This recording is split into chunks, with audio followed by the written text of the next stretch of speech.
The hum is a living thing. It vibrates through the deck, up my spine, settling behind my eyes. A constant thrum, a lullaby of steel and pressure, the ocean's breath held captive within these narrow walls. It's a sound I know as intimately as my own heartbeat, yet tonight, it feels different. Lighter, perhaps. Or maybe it's just the anticipation, the weight of the unknown pressing down, mirroring the crushing weight of the water above. I adjust the headset, the cool metal a familiar comfort against my skin. Static crackles, then fades, replaced by the symphony of the deep. The ocean doesn't sleep. It sighs and groans, whispers secrets to the unseen. Whale song drifts in, a mournful ballad echoing across impossible distances. Shrimp snap and crackle, a miniature fireworks display in the inky black. The rhythmic pulse of distant ships, each one a tiny spark in the vast, dark canvas. All of it washes over me, a torrent of information, a story being told in a language only sonar can translate. Tonight, though, there's a discordant note. A subtle shift in the background noise, a tremor in the ocean's voice. Something is out there. It's a prickling on the back of my neck, a tightening in my chest. The feeling of being watched, amplified 1,000-fold by the isolation, the sheer immensity of the ocean surrounding us. I glance at the other men in the sonar room, their faces illuminated by the soft glow of the monitors. They're focused, intent, lost in their own worlds of echoes and frequencies. Do they feel it too? Or am I alone with this growing sense of unease, this premonition of something lurking just beyond the edge of our perception? The hum deepens, resonating with the unsettling feeling in my gut.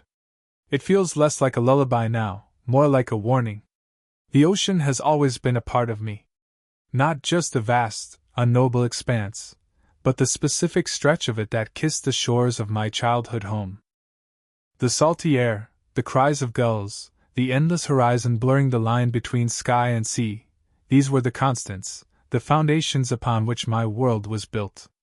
I remember long summer days spent combing the beach for treasures, each shell a tiny vessel carrying the echoes of distant shores. My grandfather, a weathered old fisherman with eyes the color of the deepest ocean trench, would tell me stories of mythical creatures and sunken cities, of the ocean's capricious moods and its boundless power. He taught me to listen to the sea. Not just to hear the crashing waves, but to feel the rhythm of the tides, to understand the subtle shifts in the wind, to sense the unseen currents that flowed beneath the surface. He said the ocean spoke to those who knew how to listen, revealing its secrets in whispers and sighs. I didn't understand it then, not really. But I felt it.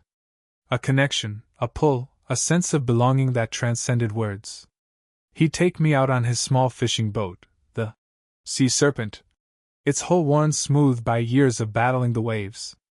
The smell of salt and diesel filled the air, a comforting aroma that still lingers in my memory.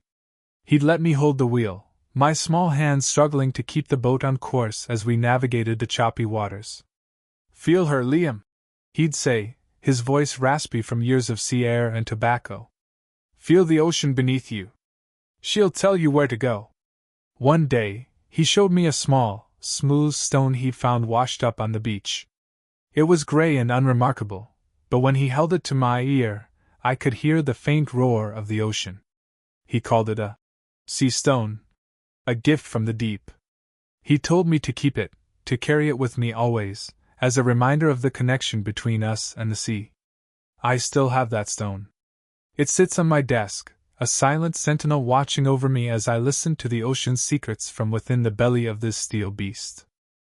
It's a tangible link to him, to my past, to the unwavering love he instilled in me for the mysteries that lie beneath the waves. And sometimes, late at night, when the hum of the sonar fills my head and the weight of the ocean presses down, I hold it in my hand and listen, hoping to hear his voice again, guiding me through the darkness. The ping, it was different. Not the regular, rhythmic pulse that painted the underwater world in shades of green and red on my screen. This was a fractured echo, a jagged tear in the ocean's fabric. It returned too quickly, too loud, too wrong. My gut clenched. I ripped off the headphones, the sudden silence a jarring assault after hours of constant input. "Captain," I rasped, my voice thick with a fear I hadn't felt since my first solo dive. Contact. Bearing 070. Range closing fast. Unidentified.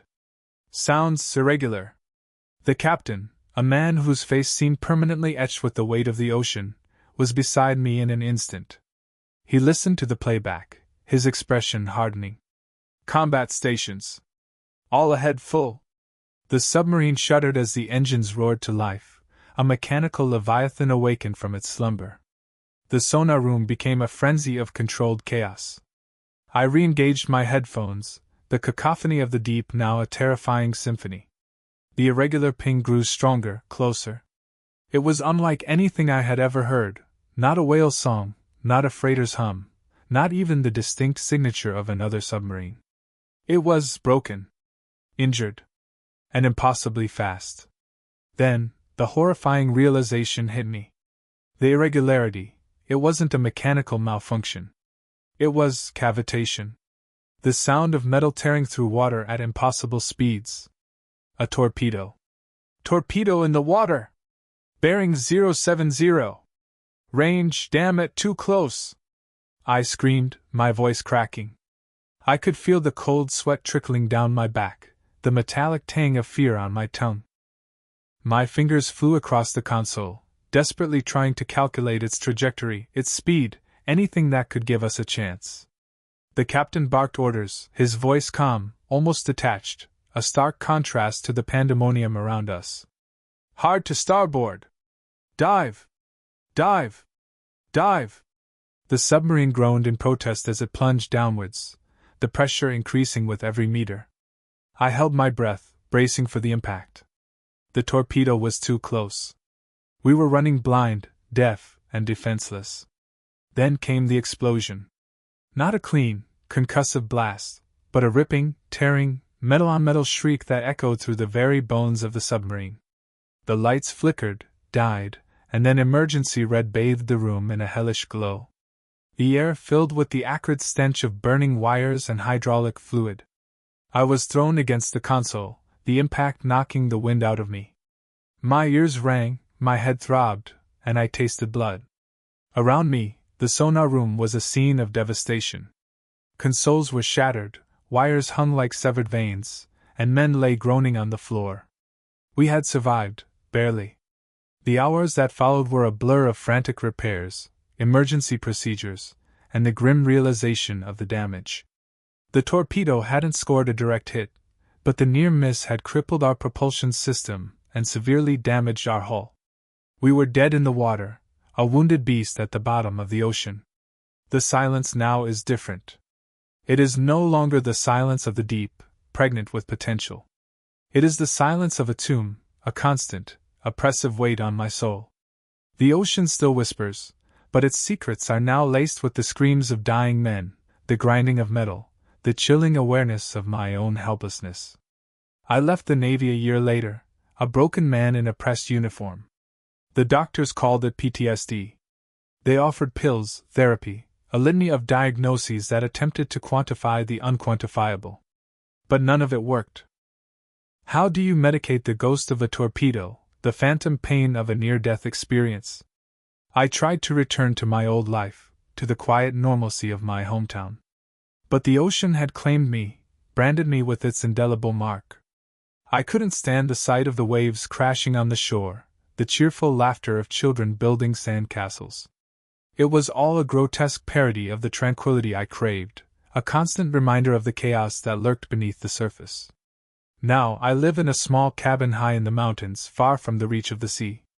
The air is thin, the silence profound, but even here, the ocean follows me. It echoes in the rustling of the wind through the trees, in the rhythmic drumming of the rain on the roof. Sometimes, in the dead of night, I still hear the ping. The fractured, irregular ping that heralded our doom. I wake up in a cold sweat, my heart pounding, my breath coming in ragged gasps. I reach for the headphones, the phantom weight of them pressing against my ears. I know it's just a memory, a cruel trick of the mind. But the fear is real, the terror palpable. The ocean never forgets. And neither will I. I tried to find solace in the mountains, in the clean, crisp air, and the towering majesty of the peaks. I hike for hours, pushing myself to the point of exhaustion, hoping to outrun the ghosts that haunt me.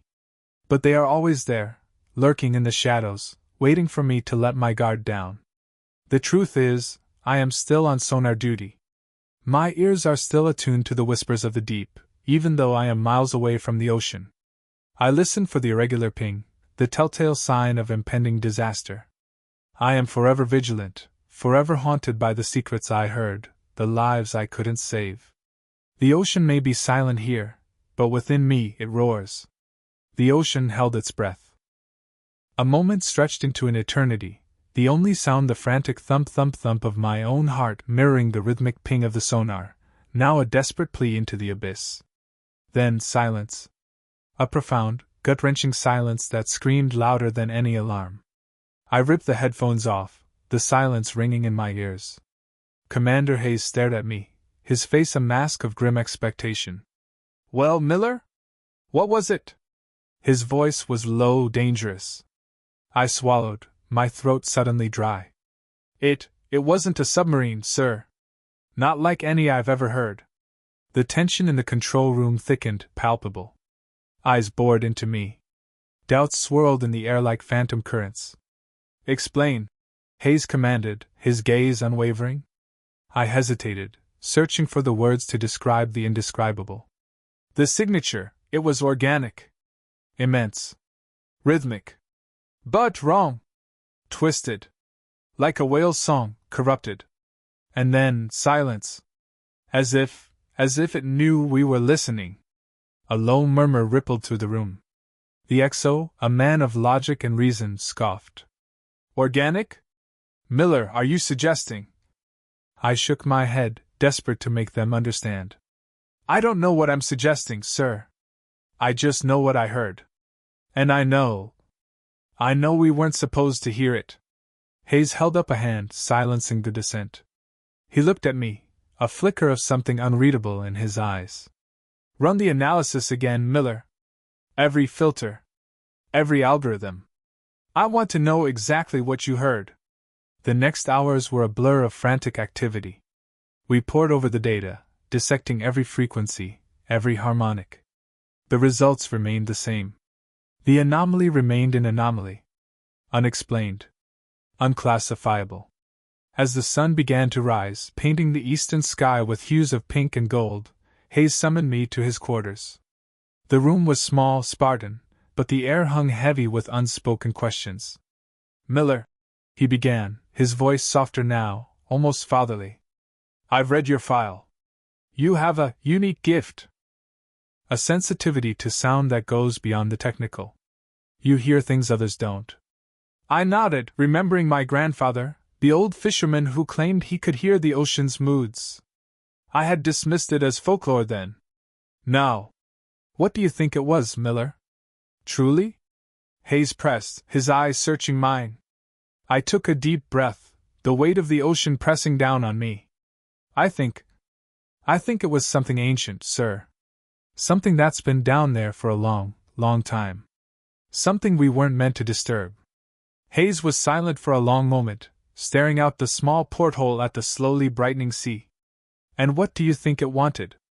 I closed my eyes, the echo of that corrupted song resonating in my mind.